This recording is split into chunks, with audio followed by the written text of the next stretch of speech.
disfunciones anatómicas o disfunciones de funcionalidad, como las conexiones entre neuronas que hablaba el hermano. Hay alteraciones que son representativas de ciertas patologías, así como por ejemplo la depresión se diagnostica paralelamente al diagnóstico de la psicóloga con análisis clínicos, donde se reflejan también este desequilibrio entre hormonas, como por ejemplo el cortisol muy elevado, la oxitocina muy baja. Entonces ahora hay métodos científicos que avalan este trastorno. Entonces tenemos que dejar de pensar que esta persona no quiere, que esta persona es porfiada, que no se esfuerza. Esta persona no puede, su cerebro no puede. Está limitado. Está limitado y tiene que reeducarlo. Y para eso necesita ayuda de personas que lo contengan, que lo apoyen, que lo entiendan, que lo ayuden, profesionales que lo ayuden a reaprender, a reeducarse en sus conductas, en sus pensamientos. Algo que nosotros leíamos con respecto también a las estadísticas que mostraban que en las autopsias forenses que se hacía con personas con trastorno suicida, el cerebro había una modificación, había una alteración en su cerebro, pero en sangre no tenían medicación. O sea, lo que eso le daba a entender a los psicólogos forenses de que la persona tenía trastornos mentales, pero no estaba medicado. O no se lo habían diagnosticado o había suspendido la medicación, una de dos. Y eso se veía cuando les hacían las autopsias después del suicidio, ¿no? Entonces, del 90% de personas que tenían trastornos, solamente el 16% tenía medicación en sangre. Como para que ustedes vean de que este tipo de situaciones que van pasando, de características, es dejarse también de tomar medicación, de perder el control total de su enfermedad si la tuviera diagnosticado. El otro punto que caracteriza a estas personas es pensar o minimizar sus recursos o sus fortalezas. Un ejemplo, yo soy la persona en riesgo, viene Lucy y yo estoy desesperanzada, con pensamientos negativos, no estoy receptiva a ningún tipo de ayuda, entonces viene ella y me trata de ayudar y me dice, Romina, vos vas a salir de esto, si sos re inteligente, tenés tus hijos que te apoyan. A lo que yo respondo, no soy tan inteligente, si yo antes era inteligente, ahora ya no me acuerdo, ya no tengo linda letra, la memoria ya no es la misma, y mis hijos sí me apoyan, pero no como yo necesito. O sea, la fortaleza que tengo, que serían mis hijos, lo minimizo. El autocastigarse, adjetivos descalificativos, como que no sirvo, soy un inútil, soy una inútil, ¿a quién me va a querer así como soy? Y bueno, y yo creo que a ustedes en este momento se le deben venir muchísimos ejemplos que han escuchado y sus alarmas se están activando en este momento. ¿Les resuena lo que le estamos diciendo? Esto del infringirse castigos mediante insultos es esto de la autopunición. Después, las otras características conductuales que por ahí son más fáciles, por decirlo así, de ver, ¿no? Son cuando empiezan a tener cambios drásticos de la conducta, por ejemplo, que ya hay algo raro, o por qué no socializa tanto, qué le pasa que ya no habla. O comienza la persona a hablar de suicidio, ideas vagas, hablar de muerte, o cuando yo me muera, o no sé, me gustaría saber lo que es la muerte. O algo por ahí muy común que por ahí se escucha en forma de chiste y uno lo deja pasar como, bueno, si me llego a morir o ya estoy harto, me quiero morir, que mi ropa quede para vos, mis zapatos van a quedar para vos, o toma, hija, una cadenita. Se empiezan como a despojar también de sus pertenencias más. Quieren comunicar algo. Son personas sufrientes, no nos olvidemos de esta parte, de que así todo con su trastorno quieren comunicar algo. El aislamiento, que se encapsulan porque sienten que nadie me entiende, nadie me quiere, nadie me puede ayudar, nadie se pone en mi lugar, nadie empatiza conmigo. Incremento de consumo de alcohol, drogas u otras sustancias adictivas. Como decía Lucy, está muy ligado, no siempre, pero por lo general las personas que tienen algún rasgo adictivo toman sustancias, se intoxican antes de cometer, como para agarrar fuerzas, para agarrar valentía, para poder cometer el acto. Algo que está muy relacionado, que ustedes lo van a ver en el archivo del año pasado del taller que se dio, es que los factores de riesgo y los factores de protección que necesitan las personas que tienen trastornos de comportamiento suicida son muy parecidos a los factores de protección y de riesgo que tienen las personas que consumen sustancias. Porque si volvemos al Génesis, somos cuerpo, alma, espíritu. Cuando nuestro ser se empieza a alejar de Dios, o cuando nuestro ser se empieza a enfermar y nos llenamos de problemas, de angustias, tristezas, empezamos en la visión túnel, vamos a ver fases, porque ustedes estarán preguntando, oye, yo también a veces pienso lo mismo, y hay fases como en la adicción, tenés fases donde es esporádico, pero bueno, no me quiero ir por las ramas, pero hay fases, pero hay cosas que tenemos que prestar atención. Otra característica son los trastornos del sueño y de la alimentación. Son básicamente cambios de conducta, o no dormir nada o dormir muchas horas. O de repente un día como normal y al día siguiente empiezo a comer, o dejo de comer. Son conductas que no, una sola conducta no nos lleva al resultado, tienen que ser varias. Esto más esto, más esto, más esto, bueno, nos tendremos que poner en alertas y pensar en accionar. Nosotros lo que estamos marcando hoy en este taller es el espectro suicida, todo lo que va a abarcar, todos los actos que nosotros tenemos que ir atando cabos o ir prestando atención y tener en cuenta, nunca minimizar. Por eso la importancia de estos espacios para informarnos, para saber qué cosas me tienen que llamar la atención, qué cosas sí, qué cosas no, qué cosas, en qué tiempo. Si por una vez que haga una cosa no me tengo que alertar, pero para saber eso tengo que tener conocimiento, tengo que informarme. A lo que pasábamos, ya sabiendo esto de algunas conductas, algunas características de las personas con trastorno suicida, vamos a pasar a las fases. Bueno, yo veo ciertas características. ¿Cuándo me tengo que alarmar? ¿Cuándo tengo que tener cuidado? ¿Cuándo tengo que prestar atención? ¿En qué momento? Vamos a pasar a las etapas y fases del proceso suicida. Como les dije en un principio, para que se suceda un suicidio hay un proceso previo. Hay un montón de tiempo, hay un montón de cosas que se van sucediendo sistemáticamente o desordenadamente, pero que suceden al fin. No es de un día para otro, no es de una emoción a otra. Este proceso tiene etapas, que son 3.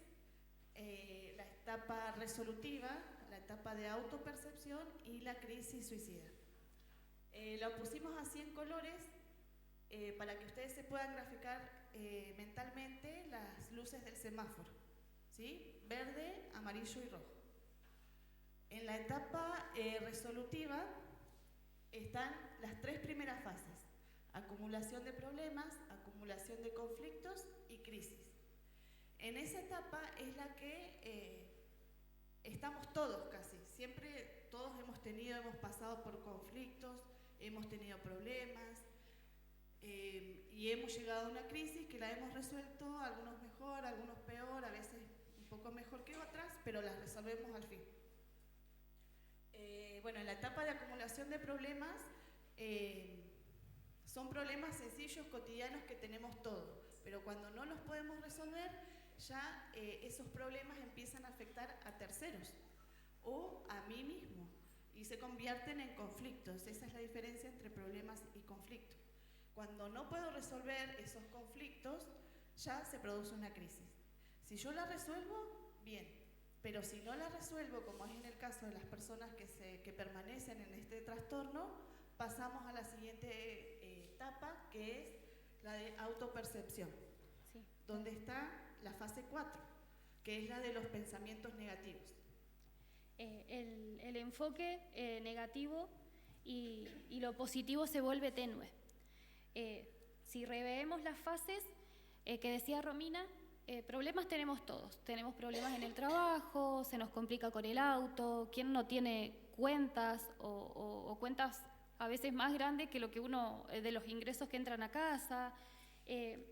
Y bueno, y lo vamos resolviendo. Bueno, aprovecho y hago otro trabajito, bueno, guardo una tarjeta si el consumo se achica un poco más, y vamos buscándole la vuelta, resolviendo los problemas de a poco, ¿no? El tema es de que cuando yo no quiero esconder la tarjeta, entonces la deuda, que es lo que a mí me aqueja, yo la sigo agrandando y cada vez tengo más deudas. Cada vez más no puedo pagar el alquiler, ya no puedo arreglar el auto, ya ando en bicicleta porque no lo pude arreglar, porque estoy colapsado con las cuentas, las deudas, el trabajo. Y este es un mínimo ejemplo. Entonces, cuando entramos en crisis, uno puede ir resolviendo a medida, pedir ayuda, pero a veces cuando entramos en crisis nos podemos paralizar.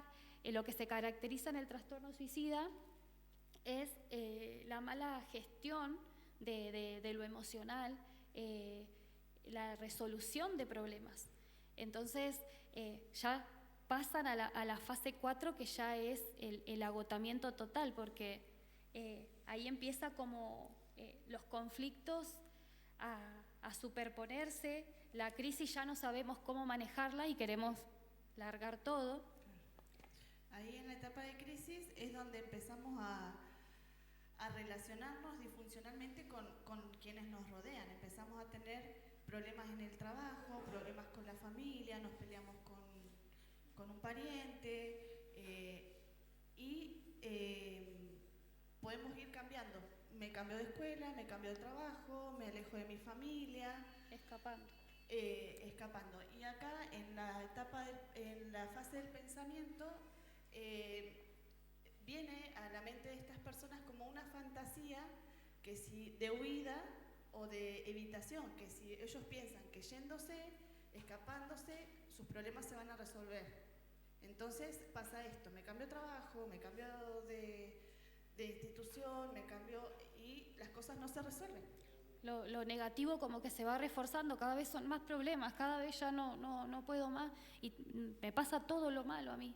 Todo me pasa a mí, entonces se refuerzan en lo negativo. La fase 4 es el reforzamiento en lo negativo, y lo positivo, la salud de los hijos, el que bueno, tenemos un trabajito, el que bueno, tenemos que tenemos una bicicleta, ya como que eso ya no, estamos tan inmersos que solamente nos enfocamos en lo negativo. Claro. Y si no podemos resolver esta fase, pasamos a la siguiente, que es la de crisis. La siguiente etapa es la crisis suicida. Acá ya entramos en riesgo. La persona ya está netamente situada en el riesgo. La etapa siguiente es la ideación suicida. Acá empieza la persona a idear, a tener ideas acerca de la muerte, a idear su muerte, a pensar cómo, cuándo, dónde. A hacerse preguntas. Y en las partes, en la etapa 4 me faltó decir una característica de estas personas es que tienen pensamiento rígido. Entonces cuando están en esa crisis, en esa etapa de negación, siempre tenemos algún cercano que nos quiera ayudar. ¿Por qué no vas al médico? ¿Por qué no vas a la doctora? ¿Por qué no vas a un psicólogo, a un psiquiatra? ¿Por qué no hablamos con el pastor? Pero estas personas ya no quieren, están ensimismados en sus pensamientos y no hay formas de sacarlos de ahí. Entonces pasan al estado de crisis donde uno le pregunta, les habla, pero pensá en tu mamá, les da como razones de vivir, quiere ayudar, entonces pensá en tu trabajo, en tu casa, y en lo único que piensan las personas es cómo, cuándo y dónde. llevar a cabo el suicidio, ¿no? El cómo se refiere al método. Empiezan a pensar qué método será más efectivo o a qué método me animo, y si no llega a concretarse el suicidio, van probando métodos, van mejorando el método para llegar a cumplir su objetivo. El cómo hace referencia a... No, el cómo ya lo dije. Claro, ¿cómo? ¿Y ¿Dónde? ¿Cómo? La otra pregunta es ¿dónde? Empiezan a pensar en el escenario. ¿Cómo lo voy a hacer? ¿Qué lugar voy a elegir? ¿Qué ropa me voy a poner? ¿Qué mensaje quiero dejar? ¿Quiero dejar una carta? ¿Me quiero despedir de alguien? Empieza a pensar el cómo. Y después, bueno, el cuándo es la última pregunta que se hace, que cuando ya tiene decidido el cuándo, ya estamos contra el reloj, porque ahí ya tomó la decisión y le puso fecha. Y en esta etapa hay como 2 subetapas, que son la dilatoria. Una vez que ya tomó la decisión, lo vemos como estático. No va ni para acá, ni avanza a la siguiente etapa, ni retrocede, ni soluciona sus problemas. Lo vemos como estable, digamos, como no lo vemos hace mucho tiempo. Entonces, pensamos, son después los comentarios, pero si yo lo veía tan bien, pero si estaba tan tranquilo, hablamos re bien, no estaba enojado, estaba alegre, y al otro día resulta que era el día. Entonces, es eso. Y la etapa, bueno, la subetapa que sigue es la ejecutiva, que es donde él toma sus cosas. Ya lo pensó, ya lo decidió, entonces necesita reunir pastillas, por ejemplo, si usa pastillas, bueno, reunir una por una, porque si las reúne todas, conseguir con qué hacerlo. Volviendo a repasar, hablábamos de que el suicidio es multicausal. Entonces, cuando ya se llegó a esta etapa, ya está como en un periodo de negación, ya no quiere acudir a la iglesia, no quiere pedir ayuda, está como negado. Y después, cuando nosotros vemos como una posible mejoría, decimos, bueno, todo lo que le dije o todo lo que acoté le sirvió. Y en realidad volvemos a lo mismo, que son personas sufrientes. Entonces hay que ir como a la raíz. Siempre hay que indagar con amor, con respeto, pero indagar el por qué, en qué situación, en qué circunstancia, qué sucede, qué te pasa. Más adelante vamos a ver una serie de preguntas también. Pero marcar esto, cuando ya se llegó a la culminación, ellos se relajan.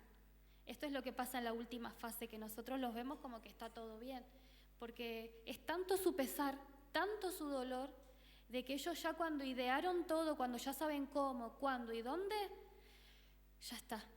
Tienen que esperar nada más a que ocurra la oportunidad. Se alivian, y en ese proceso hasta pueden estar más alegres, porque están contentos porque van a llegar al día donde van a descansar de sufrimiento. No es que quieran morir, quieren dejar de vivir como están viviendo, quieren dejar de sufrir. Y bueno, la última etapa es el suicidio consumado. Acá vamos a la parte más importante, digamos. Ya lo otro es informativo, cosas que tenemos que saber, pero acá venimos a lo que tenemos que hacer. Entonces, prestar atención a la parte de factores de riesgo y de protección, tanto los que implementamos en nuestro hogar como los que implementamos con los demás. Son básicamente los mismos. Hay que reforzar los buenos, los de protección, y tener cuidado con los de riesgo. Los de riesgo son los que tienen más probabilidades de provocar un daño, como son el estilo disfuncional de afrontamiento y resolución de conflictos. No saben básicamente, o les cuesta, o no pueden resolver sus conflictos. Trastornos psiquiátricos, discontinuidad del tratamiento, consumo de sustancias. Es una característica de los pacientes psiquiátricos el abandono del tratamiento. Entonces, si tenemos cerca pacientes que tienen esta condición, una forma de ayudarlos es instarlos a que no abandonen el tratamiento, explicándole esto, ¿no? Las consecuencias que pueden sufrir. Los estresores. Acá hay una palabra que a mí se me viene a la mente, que son la suegra. Los estresores. En el caso de situaciones de personas que están en riesgo, los estresores puede ser o no la familia muchas veces. Entonces hay que distinguir estos estresores en la persona. Por eso es importante indagar, conversar, charlar. Acompañar. Les comento, hago un paréntesis, les cuento un caso. En la semana llega a la unidad de cuidados intensivos una persona con intento de suicidio inconsciente. Bueno, con él no había mucho que hacer más que resguardarle la vida hasta que se despierte, pero en la hora de visita entra su mamá. Y es tan poco lo que hacemos y por ahí tanta información que recibimos o tanto que lo que ayudamos, que solo el acercarse a la persona, ellos empiezan como a vomitar todo lo que tienen adentro, porque también la familia sufre.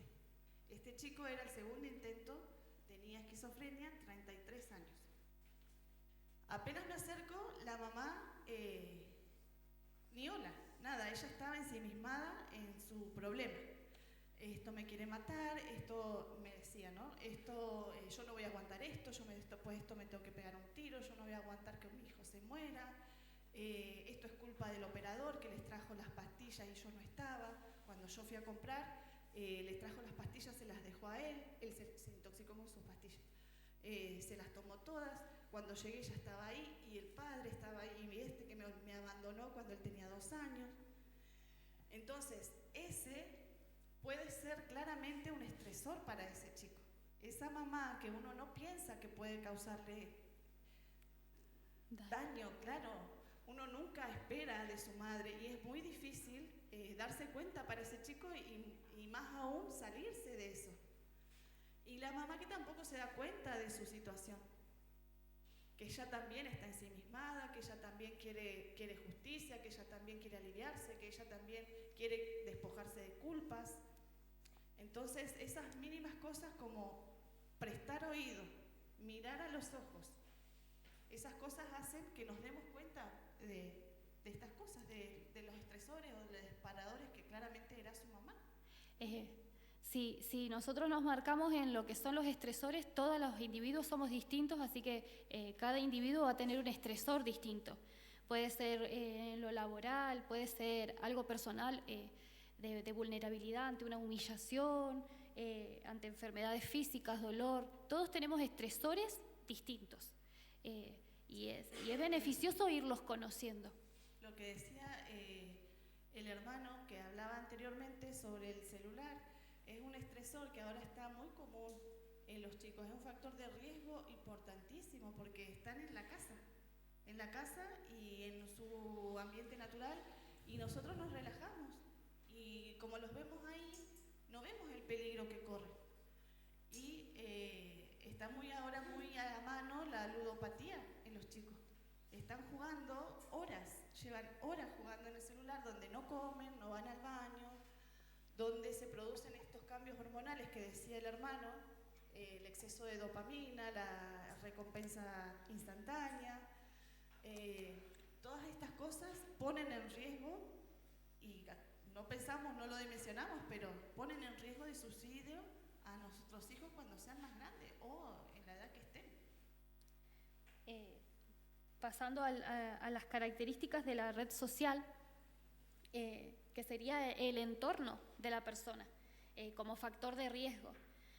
Bueno, acá hablábamos puntualmente de los estresores, pero si nosotros hablamos con la otra finalidad de la que nos corresponde a nosotros, subamos a la familia, a moderadores, me refiero a alguien que haya trabajado el tema, algún sociooperador en adicciones, al centro de salud, al psicólogo, al psiquiatra, lo unimos a este círculo de ayuda y apartamos, le restamos los estresores. Entonces, este va a ser un acompañamiento de una red social adecuada. O sea, esto lo podemos usar a favor o en contra, porque si la red social no es adecuada, va a activar todos sus estresores, no va a ser de ninguna ayuda. Y puede ser una mamá, puede ser una abuela, puede ser un hijo, puede ser un novio, un marido, una esposa. Entonces, esta parte que la tengamos bien presente, si podemos ser nosotros moderadores, si podemos ser de ayuda en un círculo con estas características, ¿no? Los otros factores son de protección. ¿Qué cosas protegen a la persona en riesgo de no cometer el acto? Miedo a la desaprobación social. ¿Qué dirán? ¿Me van a condenar? ¿Qué les dejo a mis hijos? ¿A mis nietos? ¿Van a tener el abuelo qué? ¿Papá qué? Entonces todas esas cosas evitan o son trabas para que la persona llegue a consumarlo, los protege. Como la objeción moral o religiosa respecto al suicidio. Nosotros sabemos que la única persona que puede, es dueño de nuestra vida, es nuestro Dios, nadie más. Nosotros no podemos tomar cuenta que nosotros somos templo y morada del Espíritu de Dios. Entonces, hay acá un factor de protección. Sabemos que no podemos tomar cuenta, hacernos dueños de nuestro ser, porque no lo somos. Los niños en casa, un embarazo, como que volvemos a lo que decíamos antes, de una esperanza, de algo esperanzador. La relación con el operador positiva. Esto habla de a quién voy a ayudar, con quién voy a ayudar. Tengo que establecer una relación de confianza, de respeto, de seguridad. Yo le tengo que brindar todas esas características. Y se hace siempre desde el amor. No hay otra forma, desde el respeto, pero desde el respeto, desde el amor. Porque tratamos con un ser igual a nosotros, porque lo debemos tratar como nos gustaría que nos traten a nosotros, pero también de manera responsable. Un operador eficiente es el que puede entablar una escucha activa. Ellos son muy susceptibles y muy como rápidos mentalmente, porque su mente está entrenada a pensar así. Entonces nosotros cualquier movimiento, cualquier palabra que decimos o que no decimos, cualquier gesto, a ellos están tan vulnerables a casi a todo, que los puede retraer y perdemos la oportunidad de que nos cuente, de ayudar. Esta escucha tiene que ser con atención, tiene que ser no estar ahí, tiene que ser como darle tiempo sin tiempo.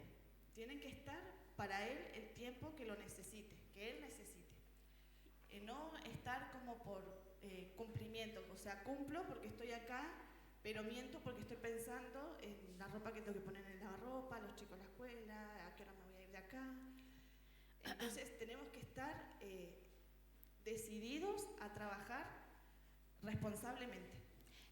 Por ahí otro ejemplo que podríamos dar, que se ve muy cotidiano, es de que cuando vamos a ayudar, a querer ayudar, vamos con nuestra necesidad a flor de piel. Entonces, si la persona llora porque está sufriendo, está padeciendo, yo estoy padeciendo más y te voy a contar lo que yo padezco porque estamos sufriendo las dos lo mismo y yo lloro y no voy a poder ser contención para esta persona. Entonces, que nosotros como operadores, como persona que va a intervenir, como persona que va a ir a dar una palabra, que no vayamos a descargarle a esta persona que está vulnerable, que está luchando en su día a día, todas nuestras cargas. O sea, que podamos ser responsables con lo que decimos y con lo que hacemos. Y con lo que pensamos también, porque a veces nuestros pensamientos nos juegan una mala pasada.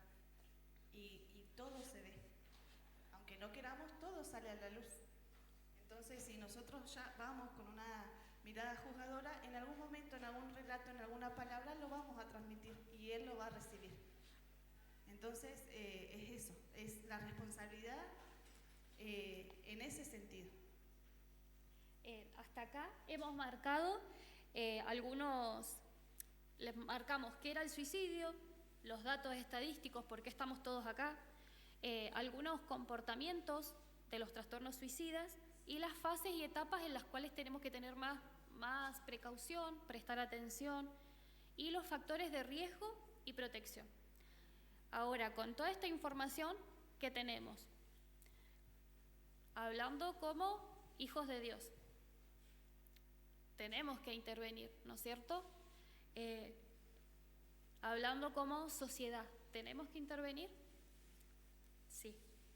Entonces, pasamos a la otra diapositiva, pasaríamos a la prevención. Ya tenemos un panorama del tipo de personalidad con el que nos vamos a encontrar, cosas que debemos prever y que vamos contra reloj. Porque si ven la cantidad que somos hoy y ven el nivel de estadística y de preocupación a nivel mundial, a nivel salud, es grandísimo. Entonces vamos contra reloj. Sí, otra cosa que quería, me olvidaba de decir, en la acción ya sabemos qué hacer, pero también nos falta saber cómo hacerlo. Una cosa importante es garantizar la seguridad de la persona, porque supongamos que está en la fase crítica, en la crisis. Esa persona puede tener el elemento a mano. Entonces, si nosotros no ponemos nuestra seguridad por delante, pueden llegar a ser 2 víctimas. Entonces es eso, cuidarnos para poder cuidarlo a él. Y tenemos que tener conciencia, y acá también vuelvo a la responsabilidad, de que tenemos límites nosotros. ¿Sí? Siempre tenemos límites como operadores, como colaboradores, como personal de salud, siempre hay límites. Para reconocerlos hay que educarnos. Un ejemplo, hay personas que están, por ejemplo, no es lo mismo una persona que está neurótica, atravesando la crisis suicida con una neurosis, que es como estamos siempre estamos nosotros en crisis, nos ponemos nerviosos, todos atravesamos situaciones con ese estado, en neurosis.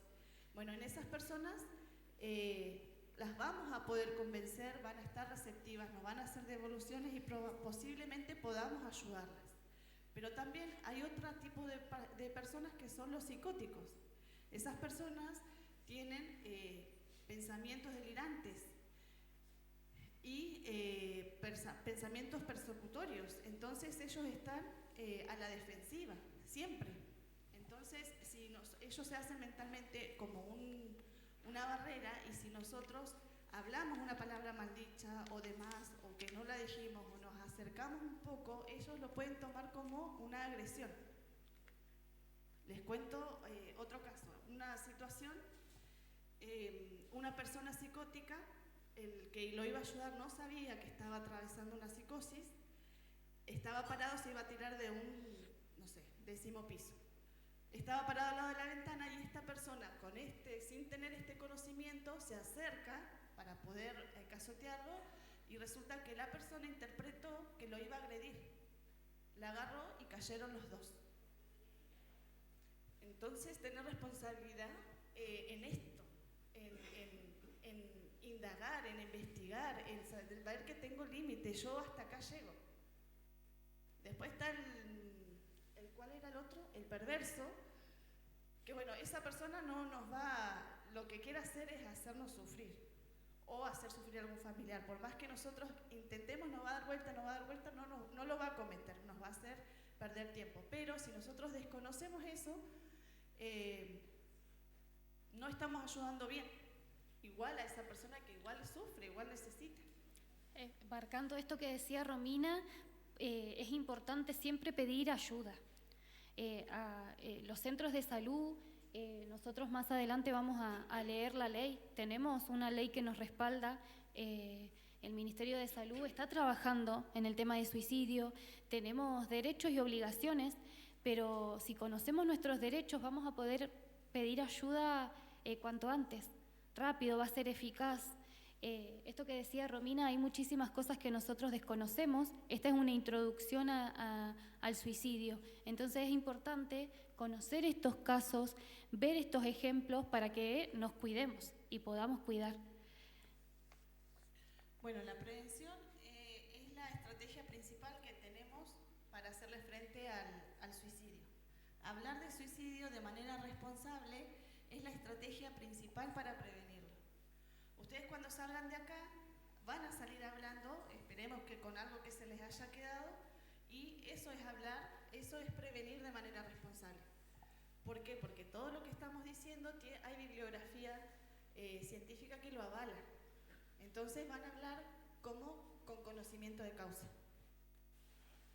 Poder en un mate, poder entablar la conversación de si, o en una charla por ahí más íntima, pero en una charla de mate, ¿cómo te sentís? Sé que la estás pasando mal porque hay problemas evidentes que nosotros conocemos que está atravesando, no sé, mi compañera desempleada. Bueno, sabemos que las tarjetas, que hay un problema que ella tiene que resolver. Entonces yo preguntarle abiertamente, ¿lo podés resolver? ¿Lo estás manejando? ¿Estás bien?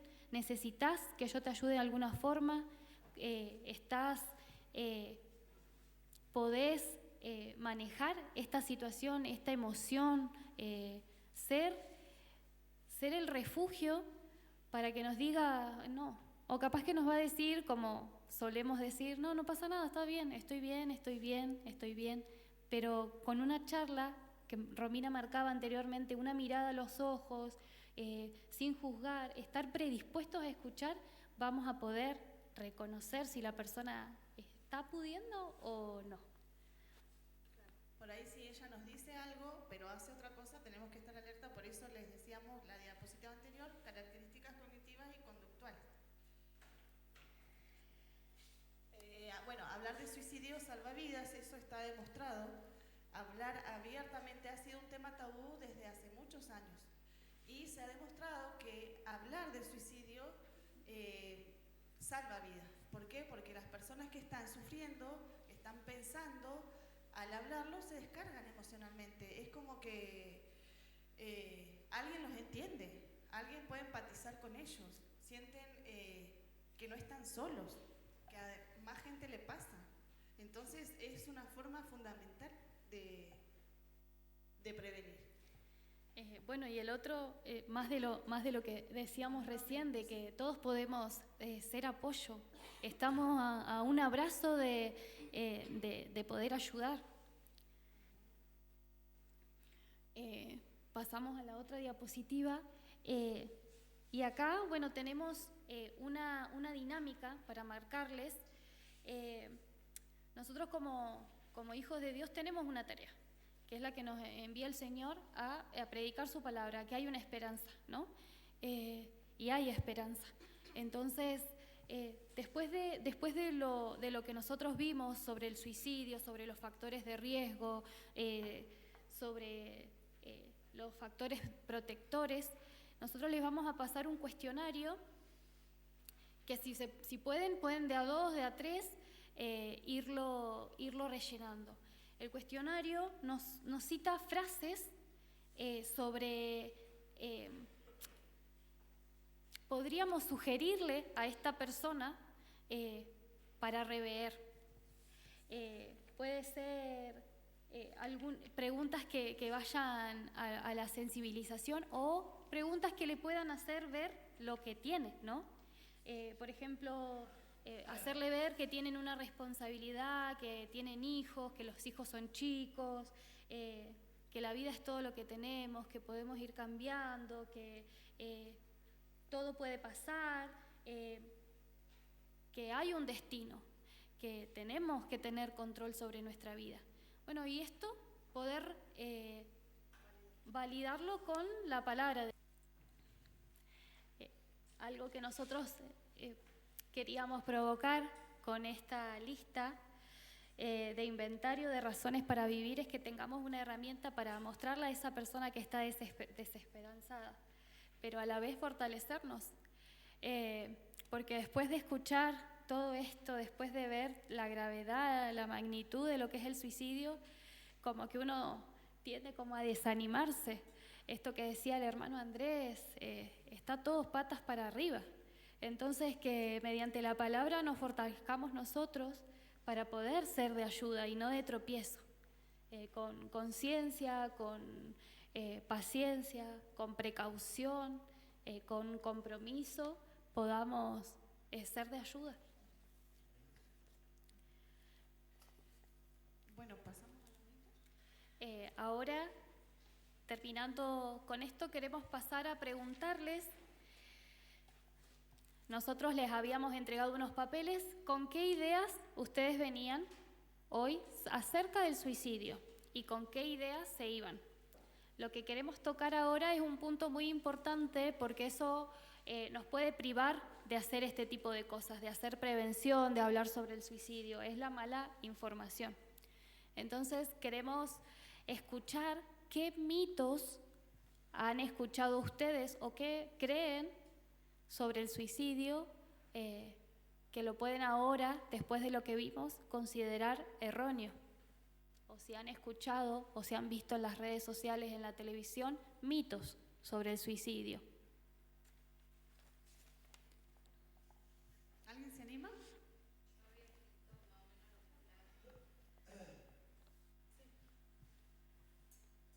¿Qué tal? Mi nombre es Verónica. Yo había escrito antes más o menos todo lo que hablaron. Para mí el suicidio se generaba por un vacío, por frustraciones, escapar del dolor, irse de este plano para no sufrir más, no querer luchar por nada y que no ven la salida. Muy bien, un buen resumen Sí. de lo que vimos. Y está bueno porque llegaste con una idea veraz. Sí. ¿Alguien más? ¿Que se anime? ¿Uno solo? Bueno, si no arrancamos con nosotros. Seguramente han escuchado mitos, está lleno por todos lados y por mucho tiempo se han hablado y hasta a veces posiblemente lo hemos dicho. El primer mito dice, el que se quiere matar no lo dice. ¿Lo han escuchado? Bueno, la situación real es, este mito conduce a minimizar las manifestaciones suicidas de las personas. De cada 10 personas, 9 manifestaron claramente y una dejó entrever su intención suicida. O sea que derribamos el mito que no es verdad, que si lo dice no lo va a hacer. Si lo dice, lo va a hacer. Pasamos al otro mito que es similar, que dice, el que lo dice no lo hace. Por ahí nos deja en un plano como de libertad ante alguna situación o alerta que nosotros vemos, de decir, bueno, no, si ya me lo dijo, no lo va a hacer. Entonces nos desligamos de esa situación, subestimamos las amenazas suicidas. El suicida siempre comunica, como veíamos en las conductas anteriormente, siempre comunica de una forma verbal o conductual. Entonces, este mito está totalmente equivocado. El próximo dice, todo el que se suicida es un enfermo mental. ¿Lo han escuchado? La situación real es que este mito iguala al suicidio con cualquier enfermedad mental. Los suicidas son personas que sufren, pero no siempre padecen un trastorno mental. Ahora el que vamos a ver es el suicidio siempre se hereda.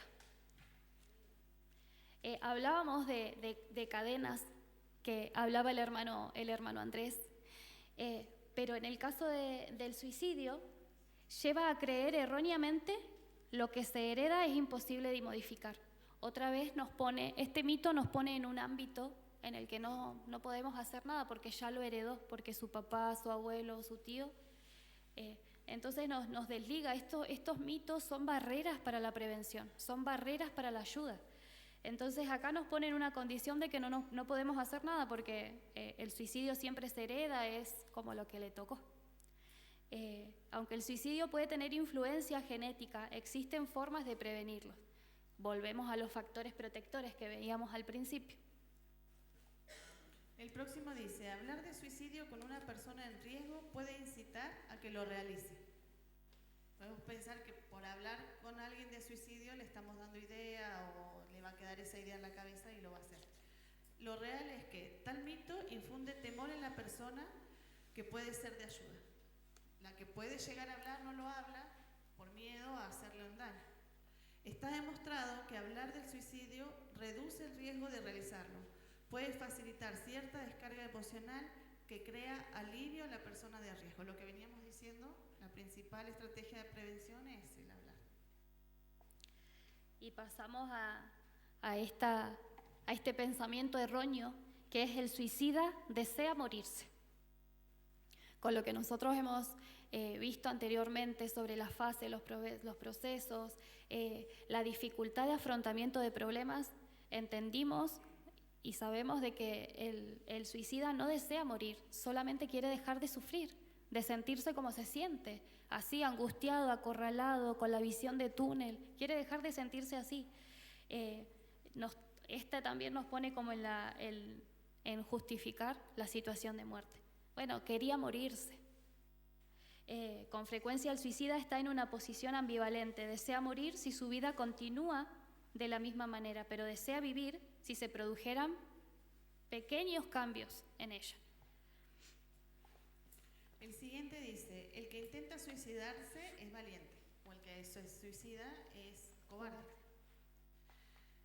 La situación real es que los atributos como cobardía o valentía no se cuantifican en función de las veces que alguien intenta quitarse la vida o la respeta. No es valiente ni por una cosa ni por la otra, ni cobarde ni por una cosa ni por la otra. Los viejos y los niños no se suicidan. Volvemos a lo que hablábamos al principio, que marcábamos que la estadística nos marcaba que es la adolescencia y la juventud los altos índices de suicidio. Pero en niños y en adultos mayores también se producen suicidios. De hecho, en los niños, cuando ya empiezan a tener conciencia de lo que es la muerte, ya puede producirse suicidio. Y de los ancianos, de los adultos mayores, estadísticamente está comprobado que los suicidios son más letales. Hay menos riesgo de que les salga mal, de que... Eligen mejor el método, sería. Se aseguran de que funcione. El próximo mito es, si se reta a un suicida, este no lo intenta.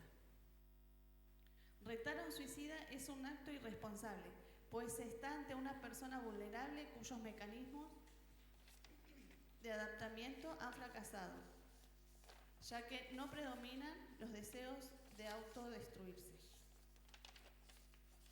Quería comentarles acá un caso de un paciente que tuvo, llegó a la terapia, ya había pasado por 3 internaciones iguales, era un paciente asmático, y él quería morirse, no quería seguir atravesando porque sabía lo que le esperaba. Y empezó a verbalizar, me quiero morir, yo no quiero estar así, ¿para qué me intubaron? Yo no quiero pasar por esto otra vez. Y vino un agente y le dijo, mira, si vos te vas a morir, si te vas a matar, hacelo afuera del hospital. Vos acá te recuperás y andás a tu casa, habla con tu papá, con tu familia, y si querés, lo haces allá. El paciente no habló más de suicidio. No encontró en ese ámbito una descarga, un apoyo. Entonces es el riesgo de esto, de pensar de que yo, tratándolo bruscamente, lo voy a hacer entrar en razón. Y como decíamos antes, no es que él no quiere, no puede. Entonces podemos perjudicarlo porque a lo mejor él se cayó, pero en ese silencio está planeando cómo hacerlo cuando llegue a su casa. Por esto era que volvíamos a marcar de pedir ayuda a personas que estén especializadas, tener cuidado y ser prudentes con lo que decimos, con lo que comentamos. Si no estamos seguros, mejor dejemos a alguien que sí pueda, que no seamos tropiezo. El otro y el último, para ir culminando con estos mitos, era el suicidio no se puede prevenir. Bueno, claramente nosotros hoy estamos acá porque creemos de que sí. Como los anteriores, nos marca como la imposibilidad de que no se puede hacer nada. Con el tema de las adicciones pasa lo mismo. No, si no se va a recuperar más. No, si está así porque quiere.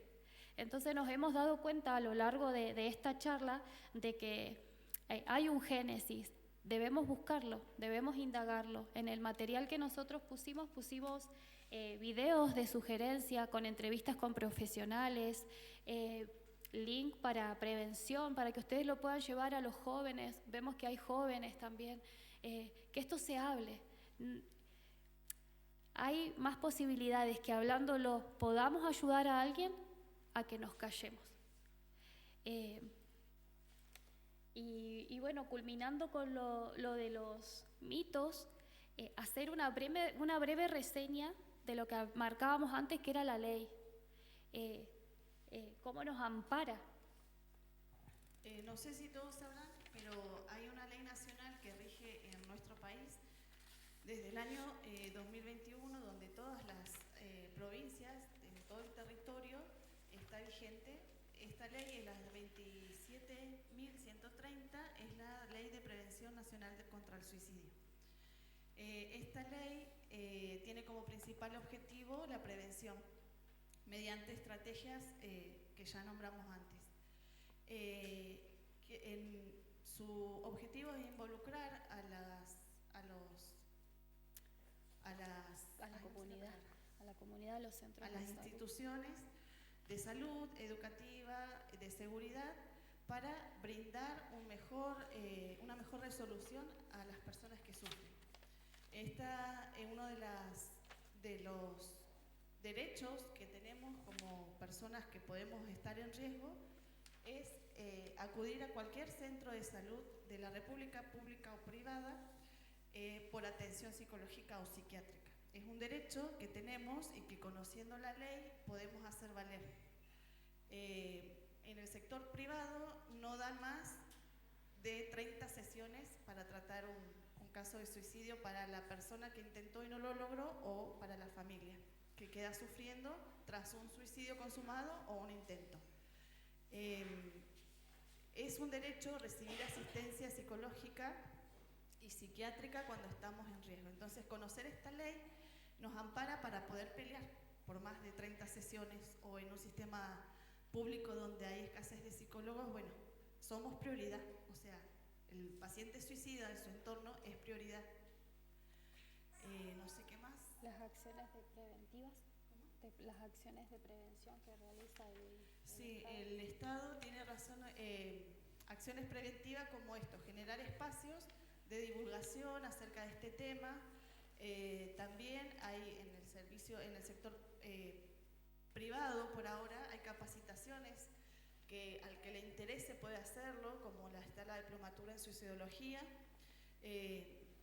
Tiene que ser una persona que tenga interés, que tenga el secundario completo y que pueda ser de ayuda, porque el interés de esta ley es que se divulgue, que se hable, que se sigan formando personas que estén capacitadas para poder prevenir.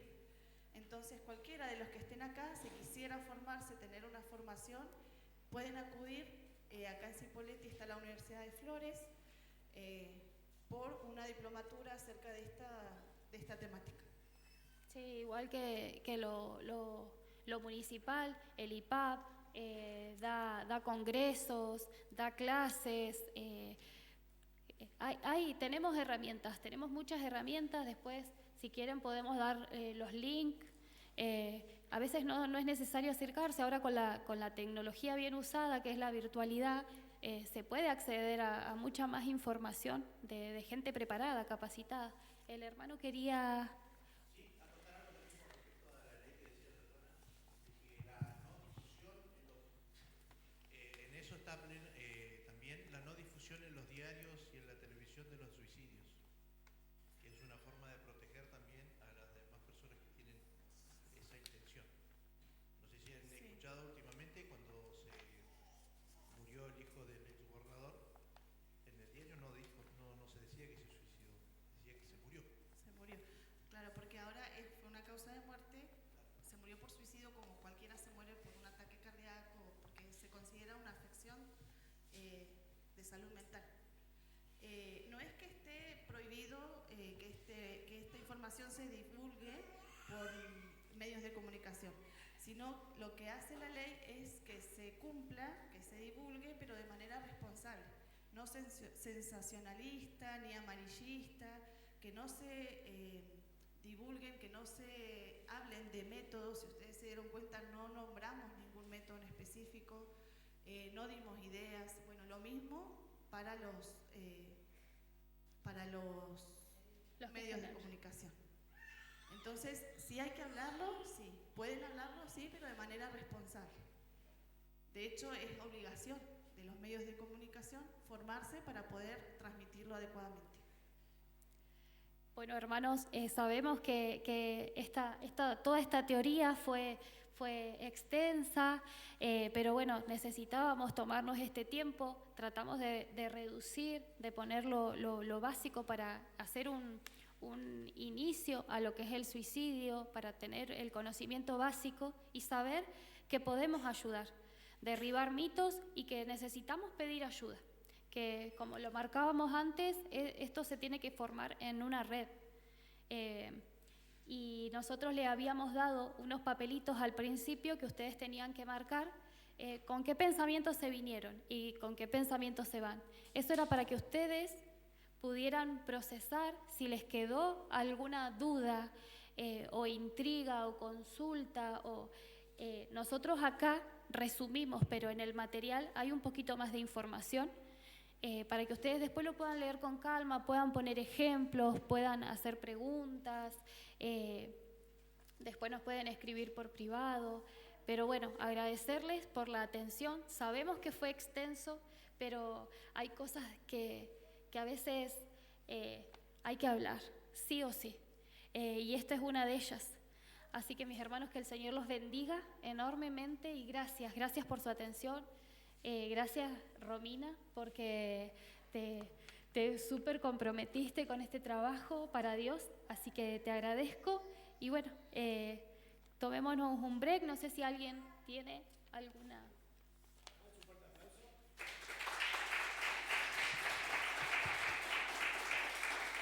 Bueno, me toca cerrar esta parte. Estuvimos 83 minutos por 60, me da la cantidad de segundos, 4.980. Dividimos en 40 segundos en el mundo por suicidio. ¿Saben cuántas personas se suicidaron desde que ellas expusieron? 124 personas murieron en lo que estuvimos escuchando acerca de esto por esta situación de suicidio. Me toca cerrar esta parte. Pensaba en dos o tres cosas para finalizar. En redes sociales, mañana lunes tenemos el programa Atalaya Juntos en la Selva. Vamos a tocar el tema redes sociales. Vamos a mandar los links para que se conecten a las 21 horas. En redes sociales hay es viejo, se llama Wakigara. En Japón es un bosque, que es un bosque para ir a suicidarse. Así como están las cataratas para ir a ver la Garganta del Diablo, está, Cerro Catedral para hacer esquí. En Japón hace mucho tiempo. Así se llama. Dice así, lo buscamos recién con el operador. Les comenté esto, que en redes hace mucho estaba esto. Dice, situado en la base del monte Fuji, el bosque de Aokigara es conocido por el sobrenombre de Hukai o Mar de Árboles. El lugar es tristemente famoso por ser el enclave preferido por muchos japoneses que deciden ir a ese lugar y quitarse la vida. Si buscan eso en internet están las fotos reales de la gente que hoy en día, hace un montón, ahora ya es turístico, que van y ven los muertos, los policías van, sacan los cuerpos, y la gente como se suicida. Es fuerte poder ver las imágenes, pero es real. Esto está en las redes y esto está promovido. Y yo pienso, si hay un bosque japonés hace mucho, ¿y cuántos lugares debe haber alrededor del mundo y aquí en Argentina? En redes se promueve todo esto todo el tiempo. Pensemos en estos últimos 30 segundos que me quedan. Si cerramos los ojos ahora y hacemos una práctica de pensar en alguien que ustedes tuvieron contacto, que quiso suicidarse, que ustedes o que escucharon diciendo estas frases, no, me quiero matar, o me quiero pegar un tiro, no doy más, no, esta vida no tiene sentido. Piensen en esa persona. Que que pueden ser ustedes mismos, quizás. No sabemos la situación de cada uno de ustedes. O puede ser un hermano, un primo, un sobrino. Ahora abramos los ojos y con toda esta información, ¿qué podemos hacer? En la escuela, hace varias semanas atrás, enviamos una chica al baño. Siempre piden ir al baño, nosotros limitamos el tema del baño.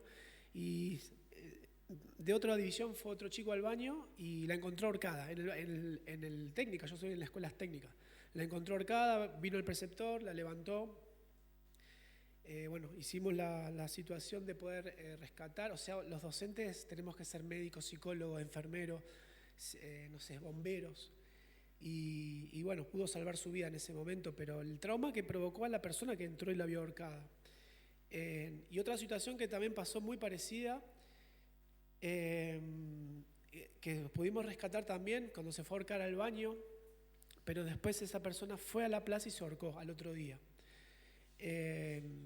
Salieron los diarios, Fernández Oro.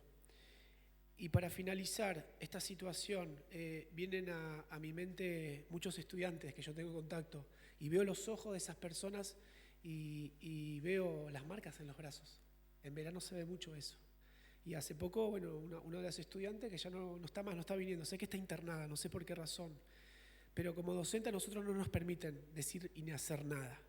¿Y saben cuántas ganas tengo de hablarle de Dios? Decirle, mirá, hay una esperanza, algo se puede hacer.